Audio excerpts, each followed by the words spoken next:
I'm going to be tagging people and I'm going to challenge you. 10 things about my spiritual path. Okay, I'll accept that challenge, easy enough. So I guess I'll share some things. First of all, I don't like to use the term pagan. I consider myself spiritual eclectic. I'm not really too fond of the term pagan because I think it gets convoluted and misinforms people, and people make assumptions when they hear that term. Although I'm sure many people, if you listen to me, you may or may not consider me to be some form of neo pagan. I guess the other thing is I base my spirituality, it's pretty much make up as I go along, but I base it upon my interpretation and how I understand things. So I'm constantly changing and evolving my path based upon the different influences I have. Number three, those influences or things that inspire me are archaeology, text, history, spiritual texts, and different religions and spiritualities. I look to them for inspiration to create my own path and to make it my own and make it personal. Four, I think that all paths are the exact same. They're all trying to understand the universe and our place in it and trying to find a connection with whatever created us.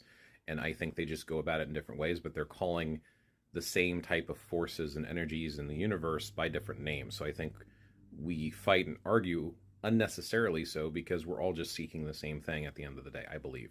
Yes, different people have different motivations, but I think the core thing is that connection and understanding of the universe around us.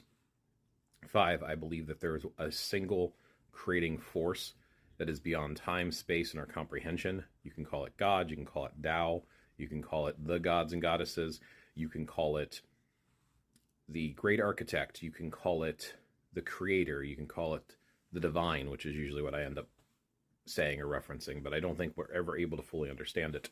Six, I think that this divine force communicates with each of us deep down in our souls. I think that's what our conscious is. We know right from wrong inherently because we're hearing this divine created force that is beyond time and space and comprehension, and we're just trying to understand it.